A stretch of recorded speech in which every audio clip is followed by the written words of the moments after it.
नमस्कार विद्यार्थी मित्रों, हूँ छूँ उपाध्याय साहेब। उमा विद्या संकुल परिवार तरफथी हूँ आपનું हार्दिक स्वागत करूँ છું। विद्यार्थी मित्रों, आज सामाजिक विज्ञाननी अंदर ધોરણ 9 नागरिक शास्त्रनी अंदर पाठ जे छे 9 मूलभूत हको, मूलभूत फरजों અને राज्य नीतिना मार्गदर्शक सिद्धांतों एना विषे विद्यार्थी मित्रों आज આપણે અભ્યાસ કરવાનો છે। હવે आ पाठनी अंदर विद्यार्थी मित्रों खास આપણે શું જોવાનું છે કે આપણા મૂળભૂત હકો બંધારણમાં કયા આપવામાં આવેલા છે, રાષ્ટ્ર પ્રત્યેની આપણી ફરજો કઈ છે એના વિશે પણ આપણે અભ્યાસ કરવાનો છે। સાથે સાથે રાજ્ય નીતિના જે માર્ગદર્શક સિદ્ધાંતો છે, બરાબર, રાષ્ટ્ર સુચારુ કઈ રીતે ચાલે એની સરસ મજાની વાતચીત જે છે એ આ પાઠની અંદર કરવામાં આવેલી છે। ખૂબ જ મહત્વનો પાઠ વિદ્યાર્થી મિત્રો। ખાસ આપણે એ સમજવાનું છે કે આપણા હકો આપણને બંધારણમાં કયા કયા આપેલા છે, સાથે સાથે આપણી ફરજો કઈ કઈ છે। કારણ છે કે હક અને ફરજો જે છે એક સિક્કાની બે બાજુ છે।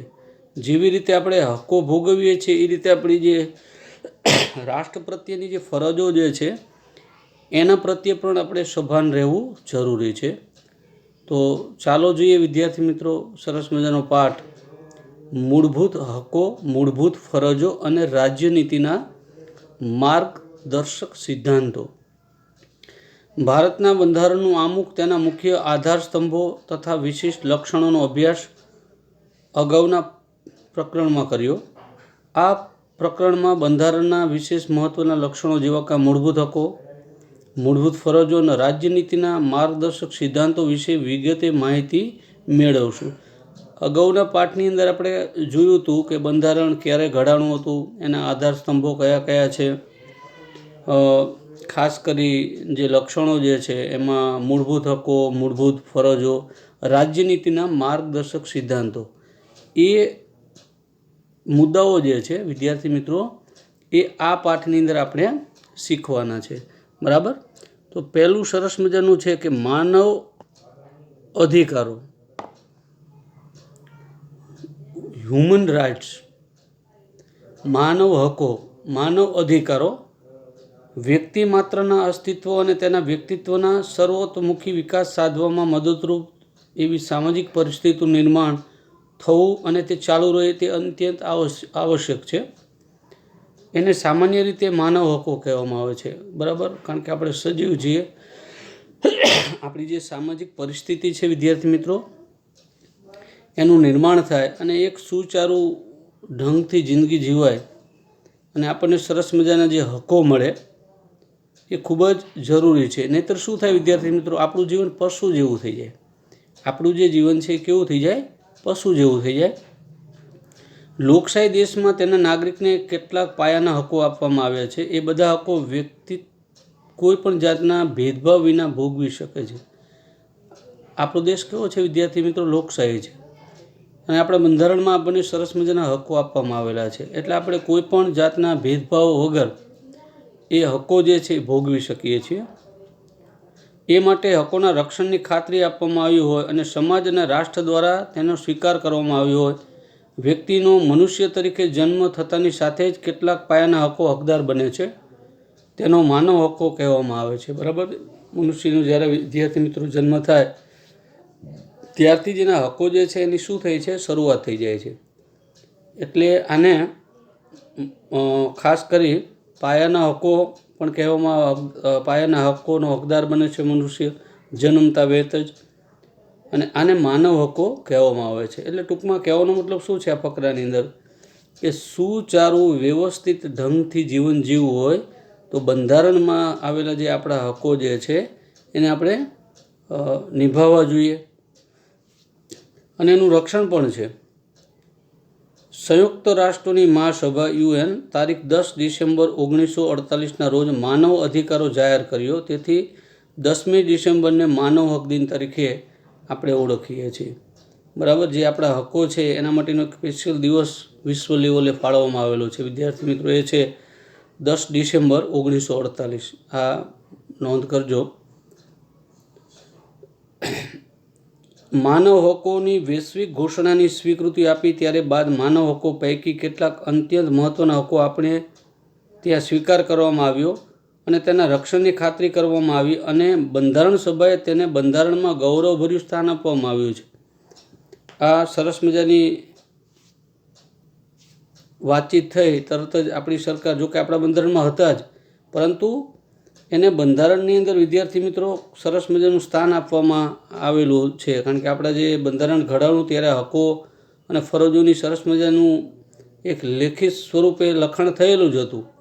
પણ છતાં પણ કહેવાનો મતલબ શું છે કે બંધારણમાં એને ગૌરવભર્યું સ્થાન આપવામાં આવેલું છે. આમ જે માનવ હકો કાયદાકીય પીઠબળ આપી બંધારણમાં સમાવ્યા તેને મૂળભૂત હકો કહેવામાં આવે છે. બરાબર. અને કાયદેસર રીતે કાયદાકીય ન્યાયતંત્રની અંદર એને આવરી લેવામાં આવ્યા છે. આ માનવ હકો મનુષ્યનું મનુષ્ય તરીકેનું ગૌરવ જાળવી રાખવાની હેતુથી ઘોષિત કરાયા છે. મનુષ્યનું અસ્તિત્વ ટકાવી રાખવા માટે તેની ન્યૂનતમ જરૂરિયાતો રોટી, કપડાં, મકાન, શિક્ષણ અને આરોગ્ય તેને ગૌરવપૂર્વક અને સન્માનજનક સ્થિતિમાં પ્રાપ્ત થઈ શકે, ઉપરાંત સર્વતોમુખી વિકાસ સાધી શકે. જે જાતનું રાજકીય અને સામાજિક વાતાવરણ મળી રહે એનો રાજ્યએ સ્વીકાર કરી તેના રક્ષણની બાંહેધરી આપવામાં આવેલી છે. એટલે આપણી આ પાયાની જરૂર છે, રોટી, કપડાં, મકાન અને શિક્ષણ. અને મનુષ્ય જે છે વિદ્યાર્થી મિત્રો સરસ પોતાની જિંદગી જીવી શકે એટલા માટે આ જે હકો જે છે એ સરસ રીતે બંધારણની અંદર આપવામાં આવેલા છે. વિચાર કરો વિદ્યાર્થી મિત્રો, આપણા જે બેઠકની અંદર જે સભ્યો હશે એને કેટલીક છાણવટ અને ઝીણવટ ભર્યું આ કામ કરેલું છે. બરાબર. કોઈ પણ જાતના ભેદભાવ વગર સરસ રીતે આ હકો જે છે એ આપવામાં આવેલા છે. આવા પાયાના મૂળભૂત માનવ અધિકારો એ લોકશાહીની શાસન પ્રથાની પાયાની ઓળખ છે. યાદ રાખજો, આ આપણી પાયાની ઓળખ છે. હવે મૂળભૂત હકો કયા કયા છે એનો વિગતવાર આપણે ચર્ચા કરવાની છે વિદ્યાર્થી મિત્રો. તો રાષ્ટ્રની સ્થિરતા, વ્યક્તિત્વ, સ્વાતંત્ર્યતાના રક્ષણ અર્થે સરમુખત્યારશાહી સામેના રક્ષણ માટે મૂળભૂત હકો જરૂરી છે. તે નીચે મુજબ છે. બરાબર. આપણો દેશ લોકશાહી છે, બાકી ચીન છે, રશિયા, એ બધા કેવા છે? સરમુખત્યારશાહી. ત્યાંના જે મેન એક વ્યક્તિ જે કરે એ જ એનો વિરોધ પણ કરી શકાતો નથી, કે એ સાચું એમ.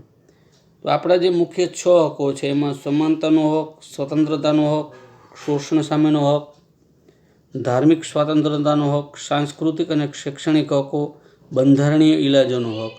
બરાબર વિદ્યાર્થી મિત્રો. તો આ એક જે હકો જે છે એને આપણે વ્યવસ્થિત રીતે આપણે જોવાના છે. એમાં પહેલું છે સમાનતાનો હક. આ બધા જ શબ્દો જે છે આપણા બંધારણની અંદર બહુ સરસ રીતે આપવામાં આવેલા છે. કાયદા સમક્ષ સમાનતા અને કાયદાનું સમાન રક્ષણ, આ બે ખ્યાલો સમાવેશ કરવામાં આવ્યો છે. કાયદા સમક્ષ સમાનતા એટલે કે કોઈપણ વ્યક્તિ કે વર્ગની તરફેણમાં વિશેષ અધિકારોનો અભાવ, એક સરખી પરિસ્થિતિમાં મુકાયેલ વ્યક્તિઓને એક સરખો કાયદો લાગુ પડશે. આપણે વાત કરી સમાનતા એટલે આપણા ભારત દેશમાં બધા જ નાગરિકો સરખા છે. જાતિ, પાતિ, લિંગ ભેદભાવ વગર બધા જ બંધારણમાં સમાન અધિકાર આપવામાં આવેલો છે. કોઈને ઊંચું કે કોઈને નીચું સ્થાન આપણા બંધારણમાં વિદ્યાર્થી મિત્રો આપવામાં આવેલું નથી. આ હક મુજબ વ્યક્તિઓ વચ્ચે જ્ઞાતિ, જાતિ, લિંગ, જન્મસ્થાન, આવક કે શિક્ષણના કારણોસર ભેદભાવ રાખવામાં આવ્યો નથી. સમાનતા યાદ રાખજો, શબ્દમાં જેટલી તાકાત રહેલી છે. બધા સમાન એટલે સરખા. કોઈ ગરીબ નથી, કોઈ ઊંચું નથી. પૈસાદાર હોય તો એને સારામાં સારી ફેસિલિટી મળે એવું નથી. નાના માણસને જે ફેસિલિટી બંધારણમાં મળે અને એ જ રીતે મોટા માણસને ફેસિલિટી મળે, બે સરખા જ છે. બરાબર. કોઈ પૈસાદાર હોય તો એને વિશિષ્ટ ફેસિલિટી આપવામાં આવતી નથી. અહીંયા બધા જ સરખા છે, પોતાની રીતે પોતે કાર્ય કરતા જાય. શાકભાજીવાળા હોય કે મોટા ઉદ્યોગપતિ હોય, એને નિયમો બધા જ સરખા છે. તેમની સાથે કાયદો વ્યવહાર એક સરખો રહેશે. વડાપ્રધાનથી માંડી પટ્ટાવાળા સુધીની કક્ષાવાળી વ્યક્તિએ પોતે કાયદા વિરુદ્ધ કૃત્ય કરેલો હોય તો તે બદલ સામાન્ય નાગરિકને જેમ સમાન ધોરણે તે જવાબદાર રહેશે અને સામાન્ય અદાલત ચુકાદો આધીન રહેશે. જો કે રાષ્ટ્રપ્રમુખ કે રાજ્યપાલ વગર વગેરેને કેટલીક વિશેષ અધિકારો અપાયા છે વિદ્યાર્થી મિત્રો. એમાં ખાસ કરીને 2 જ વ્યક્તિઓ જે છે, રાષ્ટ્રપતિ અને રાજ્યપાલ, એને થોડોક વિશેષ અધિકાર આપવામાં આવેલા છે. બાકી અહીં પટ્ટાવાળો ગુનો કરે તો એને એટલી સજા થાય, અને વડાપ્રધાન દેશના ગુનો કરે તો એને પણ એટલી જ સજા થાય છે. કાયદાના સમાન રક્ષણનો અર્થ થાય છે કે સમાન સંજોગોમાં કાયદાનો વ્યવહાર સમાન જ હોવો જોઈએ. કોઈ વ્યક્તિ કે વર્ગને અલગ રાખી તેમના પ્રત્યે ભેદભાવ દર્શાવતો કાયદો રાજ્ય ઘડી શકે નહીં. દરેક કાયદો તમામ માટે એક સરખી રીતે લાગુ પડવો જોઈએ. વિદ્યાર્થી મિત્રો, આ સમાનતાનો એટલે બધાએ કાયદાની વાત કરી છે, બરાબર. એટલે કોઈ પણ રાજ્યની અંદર કોઈ ચોક્કસ જ્ઞાતિ માટે આવો કાયદો અને કોઈ ચોક્કસ જ્ઞાતિ માટે આવો કાયદો એ દર્શાવવામાં આવેલું નથી. કહેવાનો મતલબ એ છે વિદ્યાર્થી મિત્રો, બરાબર. કોઈ પણ નાગરિકને દુકાનો, નાસ્તા ગૃહો, હોટલ, જાહેર મનોરંજનના સ્થળોને પ્રવેશ મેળવવાનો, જાહેર સ્થળોનો ઉપયોગ કરવાનો, જાહેર રસ્તા, તળાવો કે કૂવાનો વપરાશ કરવાની તમામને એક સરખી તક આપવામાં આવેલી છે, બરાબર. માનો કે ગવર્મેન્ટની રેલવે છે, બસો છે, તો એમાં એવું નથી કે અમુક જ્ઞાતિને જ બેસવાનું, બીજાને નહીં, એવું નથી. કોઈ પણ જગ્યાએ માનવ જે છે સ્વતંત્રતા રીતે હરીફરી શકે છે, બરાબર. પિક્ચર જોવા જવું હોય તો જઈ શકે છે, મંદિરમાં જવું હોય તો જઈ શકે છે, નાસ્તા ગૃહની અંદર જવું હોય તો જઈ શકે છે. કોઈ ચોક્કસ જ્ઞાતિ કે આ જ્ઞાતિને જ આવવા દેવાનું છે, આને જ આવવા દેવાનું છે, એવું નથી વિદ્યાર્થી મિત્રો, બરાબર. સ્ત્રીઓ અને બાળકો માટે ખાસ કાયદાકીય જોગવાઈ લિંગના આધારે ભેદભાવ ગણાશે નહીં.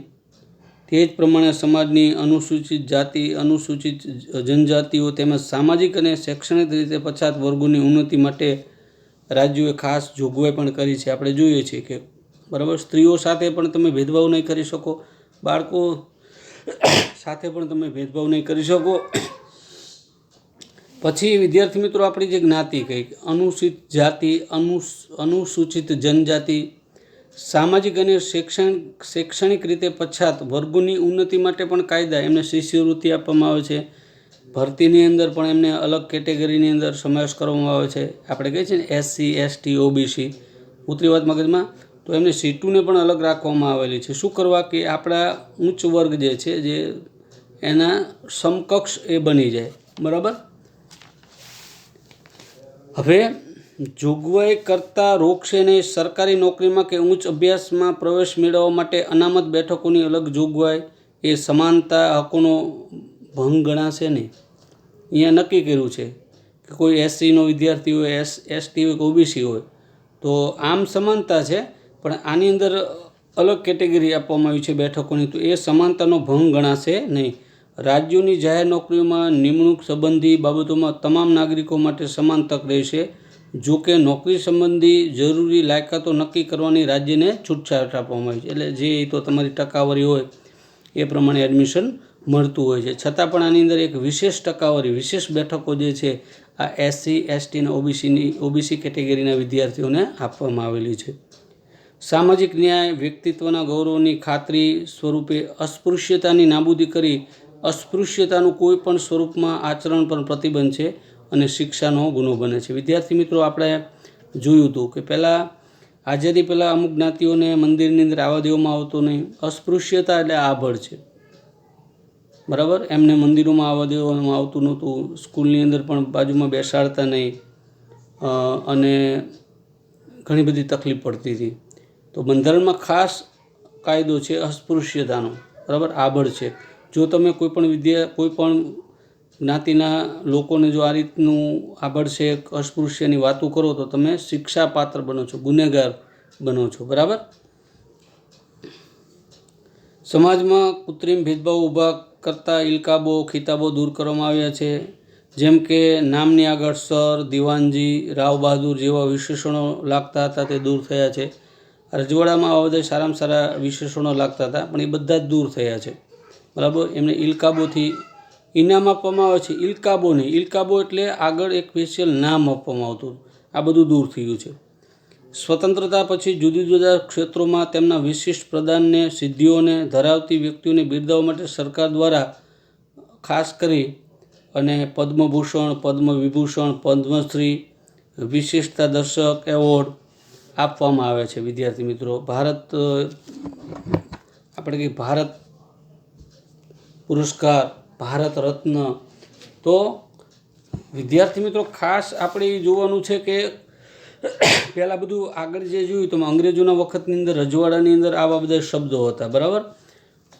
તો એ સર, દિવાનજી, રાવ બહાદુર આ એક ઉપનામ હતા, એ દૂર કરવામાં આવેલા છે. પણ એની જગ્યાએ કોઈ સારામાં સારી વ્યક્તિ સારું કામ કરે તો નીચે આપણે બધી વાત કરી, ભારત રત્ન, પદ્મભૂષણ, પદ્મ વિભૂષણ, પદ્મશ્રી, વિશેષતા દર્શક એવોર્ડ આપવામાં, લશ્કરી સેવામાં પણ પરમવીર ચક્ર આપવામાં આવે છે.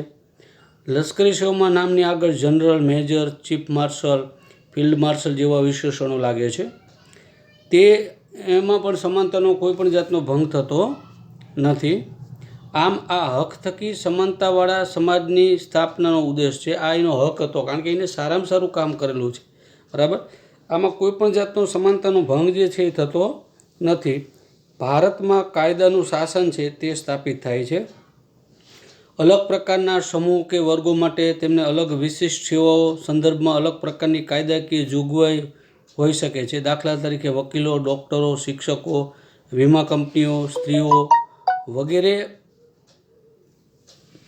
માટે અલગ અલગ કાયદાઓ છે. સમાન કામ માટે સમાન વેતનનો સિદ્ધાંત પણ આ જ અનુચ્છેદનો જ ભાગ છે, બરાબર. આ જ અનુચ્છેદનો શું છે વિદ્યાર્થી મિત્રો?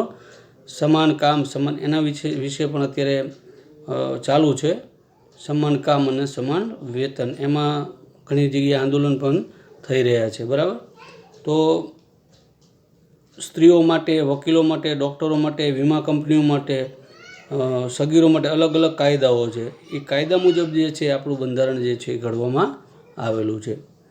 પછી વિદ્યાર્થી મિત્રો ખાસ કરીને બીજું છે સ્વાતંત્ર્યતાનો હક. બીજા નંબરનો છે વિદ્યાર્થી મિત્રો શું છે? સ્વાતંત્ર્યતાનો હક. ઉપરનો સમાનતાનો એટલે લાઈટ થઈ ગઈ, કાયદાની એમાં વાત કરવામાં આવેલી છે. શેની વાત કરવામાં આવી છે વિદ્યાર્થી મિત્રો? કાયદાનો. એ બધાય માટે કાયદાઓ જે સરખા છે.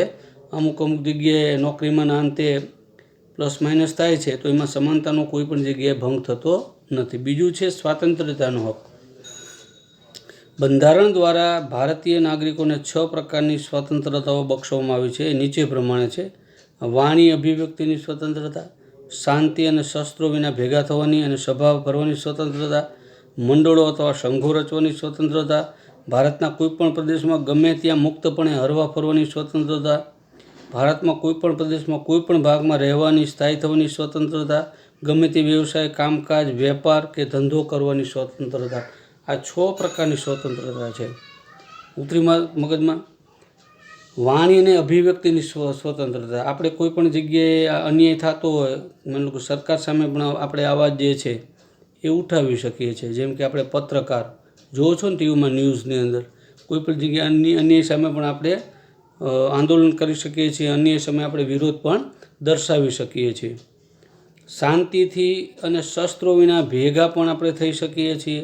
મંડળી, સંઘોની રચના પણ આપણે કરી શકીએ છીએ. જોયું છો ને, સેવા સહકારી મંડળી આપણા ગામમાં હોય એ રીતે, બરાબર.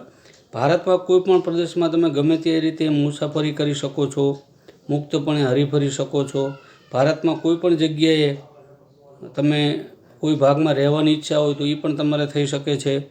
ગમે તે વ્યવસાય કરવો હોય, કામકાજ કરવું હોય તો પણ થઈ શકે છે, બરાબર વિદ્યાર્થી મિત્રો.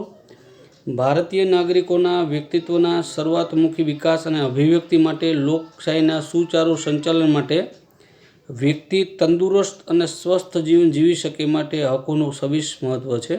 સવિશેષ આ હકનું, સ્વાતંત્ર્યતાનો હક, બરાબર. કોઈ પણ વ્યક્તિ આ બધી સ્વતંત્રતાનો મનસ્વીપણે, બેફામપણે, વર્તનો સ્વચ્છંદી બનીને ઉપયોગ કરી શકે નહીં. રાજ્ય સમાજના વ્યાપક હિતોમાં, જાહેર સુલે શાંતિ અને સલામતી અર્થમાં સ્વતંત્રતાનો પર વ્યાજબી નિયંત્રણો અને મર્યાદા મૂકી શકે છે. ઉતરી વાત મગજમાં. જો આમાં શું છે કે વિદ્યાર્થી મિત્રો અત્યારે શું થાય છે, આ ચેનલો જે છે પોતાની ટીઆરપી વધારવા માટે જેમ આમ બોલતા હોય છે, તો એના ઉપર અંકુશ પણ છે. હવે તમને આંદોલન કીધું એક શાંતિ તમારે કરવાનું છે, બરાબર, એની નાનું હોય, પણ તમે શસ્ત્રો લઈ જાઓ, તોડફોડ કરો તો એ વસ્તુ ખોટી પડે. આ આપણી સ્વતંત્રતા છે, પણ એની સામે સરકારના અંકુશો પણ છે. તમે મર્યાદાની અંદર રહો ત્યાં સુધી વાંધો ન આવે, પણ જો કાયદાનું તમે ઉલ્લંઘન કરો તો તમને પણ એ વસ્તુની શું થાય છે વિદ્યાર્થી મિત્રો, સજા થઈ શકે છે. બરાબર.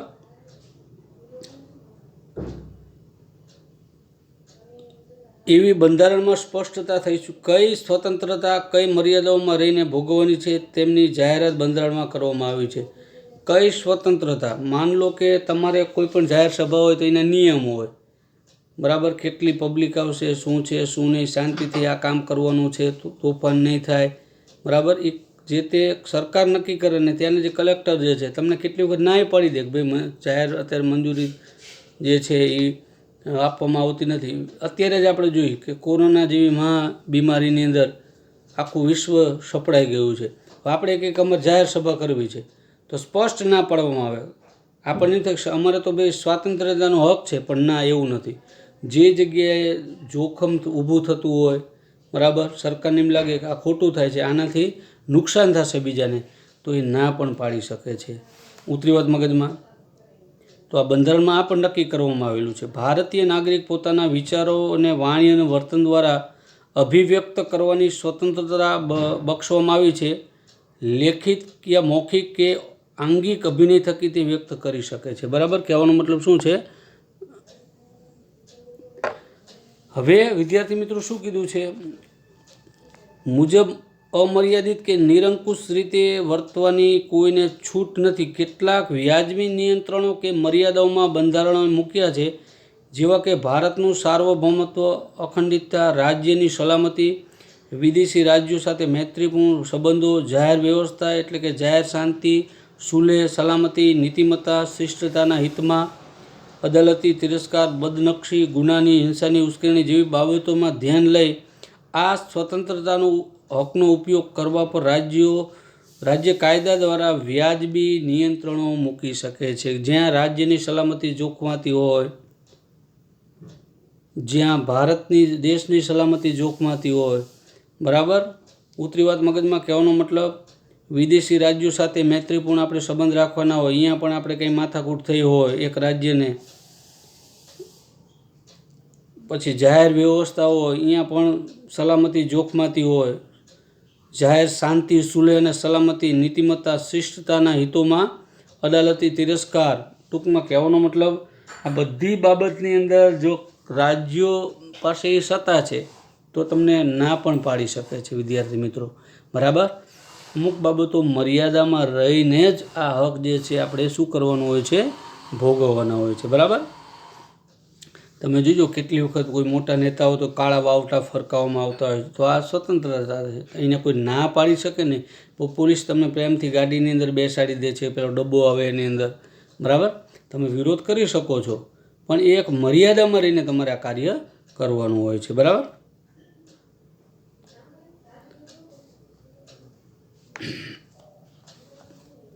આ ઘણી બધી મર્યાદાઓ વાજબી છે કે નહીં તે નક્કી કરવાની સત્તા ન્યાયતંત્રની છે. કોની છે? ન્યાયતંત્રની. અખબારી સ્વાતંત્ર્યમાં વિચારો, અભિપ્રાયો થકી જાહેર રીતને આગળ ધપાવવાનું હેતુ છે, પરંતુ આ સ્વતંત્રતાનો અલગ ઉલ્લેખ થયો નથી. અભિવ્યક્તિની સ્વતંત્રતામાં તેનો સમાવેશ થઈ જાય છે. આપણે જે આ બધા જે મીડિયાવાળા જે છે એ પણ આની અંદર આવી જાય છે. એને પણ મર્યાદાની રહીને જ બધું દેખાડવાનું હોય છે. તાજેતરમાં જ 2009માં થયેલા બંધારણમાં સુધારામાં 6 થી 14 વર્ષની સુધીના ઉંમરના તમામ બાળકોને નિઃશુલ્ક ફરજિયાત પ્રાથમિક શિક્ષણની પણ વાત કરવામાં આવેલી છે. એનો મૂળભૂત અધિકાર છે. ગુનાના સમયે વ્યક્તિનું કૃત્ય ગુનો ન ગણાતું હોય તો તેને સજા કરી શકાય નહીં. તેમાં સજાની નિર્ધારિત જોગવાઈથી વધુ સજા કે એકના એક ગુના માટે એકથી વધુ વખત વ્યક્તિને સજા થઈ શકતી નથી. માની લો કે તમે એક વખત ચોરી કરી હોય, બરાબર, અને એ જ સજા બીજી વખત થઈ શકતી નથી. જે ગુનામાં એને સજા થઈ, માનો કે 2 મહિનાની, 5 મહિનાની, વર્ષની થઈ, 5 વર્ષની ભોગવી લેવાય, એ જ ગુનામાં એને ફરીથી સજા થતી નથી. અને બીજું શું કીધું છે વિદ્યાર્થી મિત્રો, બાળકો જે 6 થી 14 વર્ષના બાળકોને મફત શિક્ષણની પણ વાત કરવામાં આવેલી છે. બરાબર.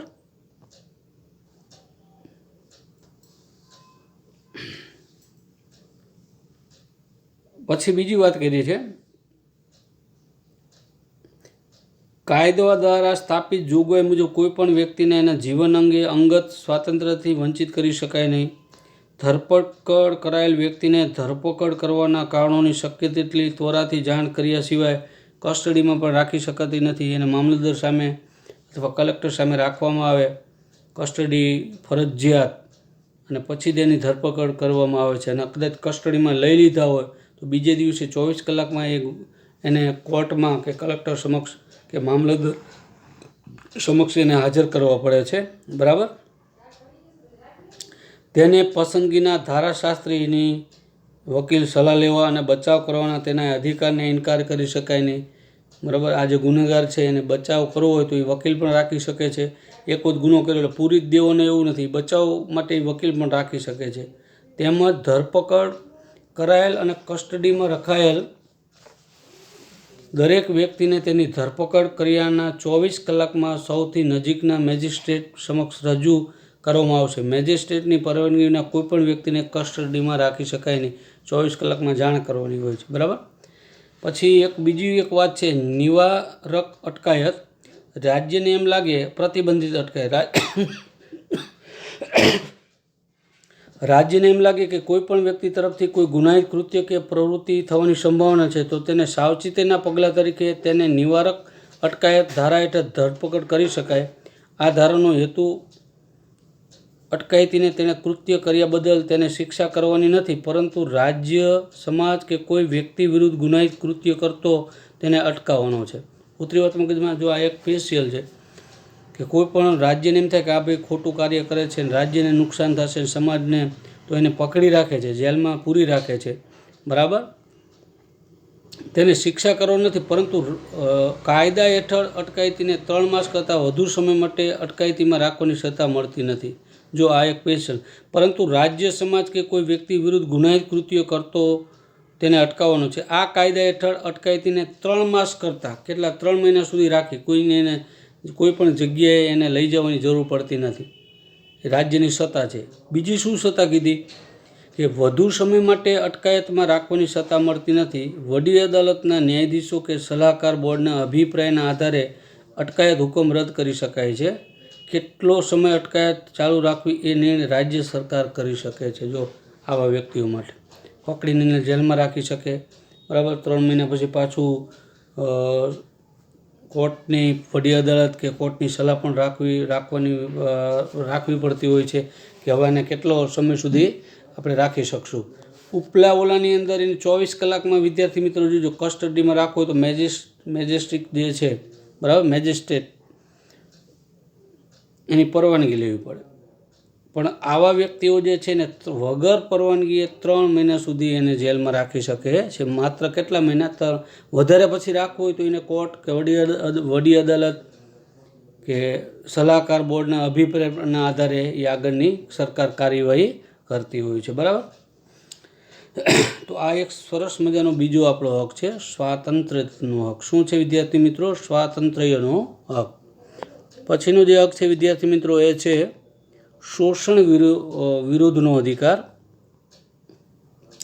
કોઈપણ વ્યક્તિનું બીજી વ્યક્તિ દ્વારા કોઈપણ પ્રકારે શોષણ ન થાય એવા શોષણવિહીન સમાજની સ્થાપવાનો મુખ્ય ઉદ્દેશ્ય બંધારણનો છે. આ હક દ્વારા સિદ્ધ થયો મનુષ્યનો વેપાર, વેઠ પ્રથા, જો પહેલાં હતું ગુલામો બનાવતા હતા, દાસત્વ એટલે દાસી, બળજબરીથી કરાવતી કોઈ પ્રકારની મજૂરી પ્રતિબંધિત છે. આ જોગવાઈનો ભંગ કરી શિક્ષાપાત્ર ગુનો ગણાય છે. અનૈતિક હેતુઓ માટે બાળકો કે સ્ત્રીઓનો વેપાર,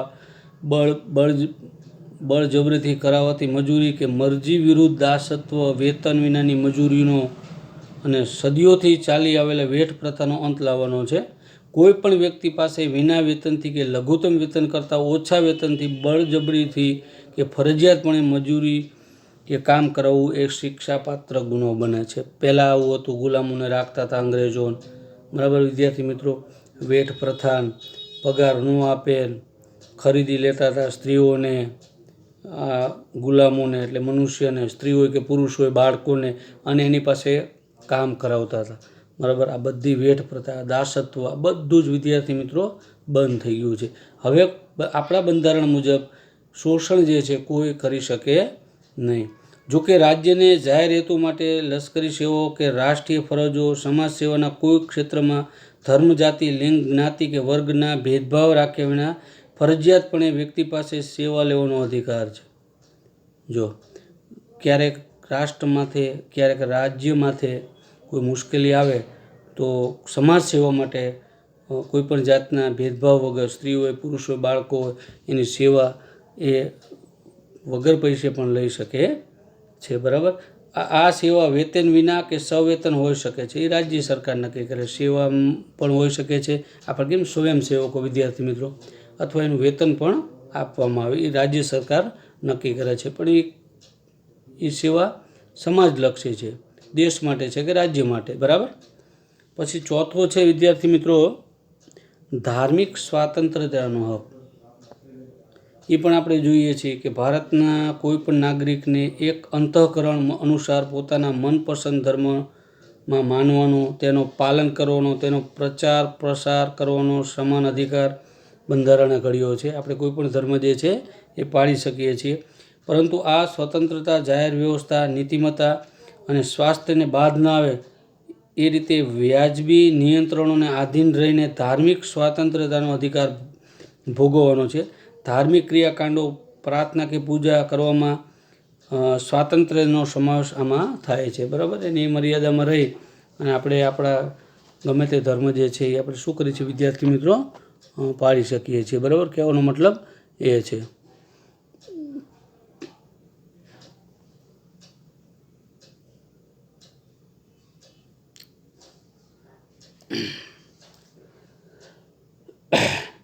ભારતમાં રાજ્યને પોતાનો કોઈ ધર્મ નથી. ભારતનું રાજ્ય કોઈ ધર્મ કે સંપ્રદાયના સિદ્ધાંતો કે માન્યતાઓના આધારે ચાલતું નથી. ધ્યાન રાખજો ખાસ. બરાબર. રાજ્ય કોઈ પણ સમુદાયની ધાર્મિક બાબતો અને ધાર્મિક માન્યતાઓમાં દખલગીરી કરી શકશે નહીં. ધાર્મિક સખાવતી હેતુ માટે સંસ્થાઓ સ્થાપવાનો અને તેનું સંચાલન અને વહીવટ કરવાની સ્વતંત્રતા પણ ધાર્મિક સમૂહને આપવામાં આવી છે. એટલે આમાં સરકાર કે રાજ્યો જે છે એ દબાણ ન કરી શકે તમે આ ધર્મ પાળો. મંદિરની અંદર તમે તમારી રીતે સરસ મજાનું ટ્રસ્ટ પણ બનાવી શકો છો. આપણે જોયું પાટીદાર સમાજનું કેવું સરસ મજાનું ટ્રસ્ટ છે. એવા દરેક સમાજ, ઠાકોર સમાજ હોય, ક્ષત્રિય સમાજ હોય, બ્રહ્મ સમાજ હોય, એ બધાના પોતાના ટ્રસ્ટો જે છે, ધાર્મિક ટ્રસ્ટો જે છે એ પ્રમાણે કાર્ય થતા હોય છે. માનો કે પાટીદાર સમાજનું છે ઊંઝા છે, ઉમૈયા માતાજીનું સરસ મજાનું છે, સિદ્ધસર છે. બરાબર. તો આ રીતે સમાજના જે આગેવાનો એને સરસ મજાનું ચલાવતા હોય છે. તો એમાં ખાસ કરી અને સરકાર દખલગીરી કંઈ કરી શકતી નથી. બરાબર. ધાર્મિક અને સખાવતી હેતુ માટે સંસ્થાઓ સ્થાપવા અને તેમનું સંચાલન અને વહીવટ કરવાની સ્વતંત્રતા પણ ધાર્મિક સમૂહને આપવામાં. કોઈ પણ રાજ્ય જાહેર કરવેરા દ્વારા ઊભા કરાયેલા જાહેર ફંડનો ઉપયોગ કોઈ ખાસ ધર્મ કે સંપ્રદાયના લાભ કે અભિવૃદ્ધિ માટે કરી શકાય નહીં. ગવર્મેન્ટ જે છે એ કોઈ પણ જગ્યાએ તમે જો મંદિર બાંધવું હોય તો એમાંથી પૈસા જે છે એ સરકાર ન આપી શકે. હા, તમે તમારો સમાજ પોતાની રીતે મંદિર પોતાના ખર્ચે ને એ બધું કરી શકશે. બરાબર. કહેવાનો મતલબ રાજ્ય સરકાર જે કરવેરા જે છે એ કોઈ પણ મંદિર બાંધવા ન આપે કે ભાઈ હાલો તમે આ મંદિર બનાવવામાં પૈસા આપશું. મંદિર નહીં તમારે બાંધવું, સમાજ પોતપોતાની રીતે બાંધી અને એનું સંચાલન કરે. રાજ્ય સરકાર એને પૈસા બિલકુલ આપે નહીં. સરકારી ગ્રાન્ટમાંથી ચલાવતી કોઈ પણ શૈક્ષણિક સંસ્થામાં ધાર્મિક શિક્ષણ આપી શકાય નહીં. ધાર્મિક શિક્ષણમાં ભાગ લેવા કે ધાર્મિક ઉપાસનામાં હાજર રહેવાની ફરજ પાડી શકાય નહીં. સ્કૂલ જ્યાં ચાલતી હોય તો ત્યાં પણ કોઈ પણ જાતનું ધાર્મિક શિક્ષણ આપી શકાય નહીં. ફંડ પણ આપી શકાય નહીં. સ્કૂલની અંદર કોઈ પણ ધાર્મિક શિક્ષણ પણ ચલાવી શકાય નહીં. એવું સરસ મજાનું આપણું બંધારણ છે. પાંચમું છે વિદ્યાર્થી મિત્રો સાંસ્કૃતિક અને શૈક્ષણિક હકો. ભારતમાં વિવિધ ધર્મો, વિવિધ ભાષાઓ અને સંસ્કૃતિઓ ધરાવતા લોકો રહે છે. ભારતના પ્રદેશોમાં રહેતા લોકો પોતાની આગવી ભાષા, લિપિ, સંસ્કૃતિ, ઓળખ અને તેના આધારે રચાયેલા વર્ગ સમૂહને જાળવી રાખવાનો અધિકાર છે. કોઈપણ શૈક્ષણિક સંસ્થા કે રાજ્યની ગ્રાન્ટ પર નિર્ભર હોય તેમાં ધર્મ, જાતિ, જ્ઞાતિ, ભાષા તેવા કોઈ એક કારણસર કોઈ નાગરિકને પ્રવેશ આપવાનો ઇનકાર કરી શકે નહીં. કોઈ પણ મંદિરની અંદર.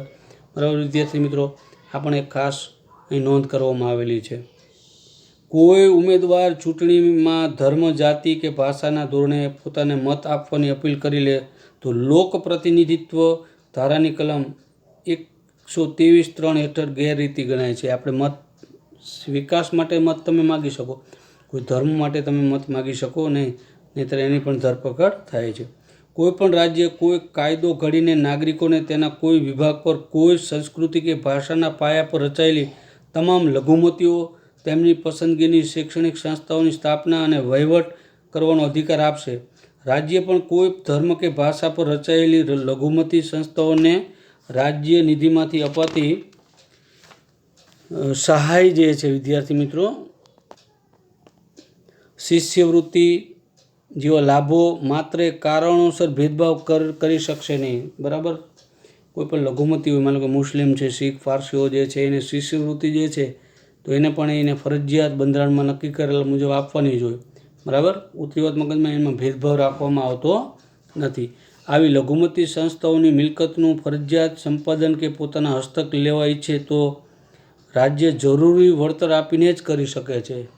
એટલું યાદ રાખજો, રાજ્ય સરકારને થાય કે આ મિલકત અમારે લઈ લેવી છે, આ શૈક્ષણિક લઘુમતી સમાજને લઈ લેવી, તો એની જરૂરી વળતર આપીને જ લઈ શકે છે. આમ શૈક્ષણિક સંસ્થાઓના સંદર્ભે મહત્ત્વપૂર્ણ જોગવાઈઓ બંધારણમાં કરવામાં આવેલી છે. બરાબર, છેલ્લો છે બંધારણીય ઇલાજોનો હક. માની લો કે આ ઉપરના જે કોઈ પણ જગ્યાએ આપણને તકલીફ પડે તો તમે ન્યાયતંત્રમાં પણ જઈ શકો છો. બરાબર વિદ્યાર્થી મિત્રો,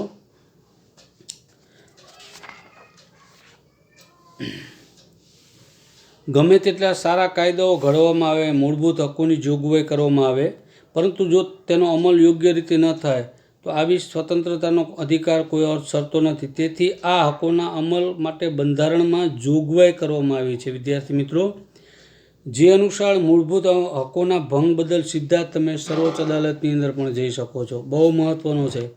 આ બંધારણીય ઇલાજોનો હકને આત્મા કહેવામાં આવ્યો છે. ઉપરના હકોમાં તમારો ભંગ થતો હોય, સરકાર તમારા હક ઉપર તરાપ મારતી હોય તો તમે સર્વોચ્ચ અદાલતની અંદર જઈ શકો છો. બરાબર, સર્વોચ્ચ અદાલતમાં મૂળભૂત હકોના રક્ષણની અગત્યની ભૂમિકા ભજવે છે. આ અંગે અદાલત જરૂરી લાગે તો તે પ્રકારના યોગ્ય આદેશો, સૂચના કે આજ્ઞાપત્રો, હુકમનામા કાઢવાની વિશાળ સત્તા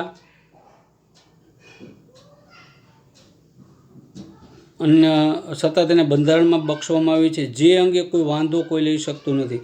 મૂળભૂત અધિકારોનો ભંગ થવાની કોઈ રાજ્યની ફરિયાદ કરવામાં આવે તો તેને યોગ્ય ઉપાય કરવાનું સર્વોચ્ચ અદાલત માટે જરૂરી છે. વિદ્યાર્થી મિત્રો, જો આ પણ કેટલું સરસ મજાનું છે. છઠ્ઠો પણ આપણો હક કે આપણા હક ઉપર જો તરાપ મારવાની થતી હોય તો આપણે સર્વોચ્ચ અદાલતની અંદર પણ જઈ શકીએ છીએ.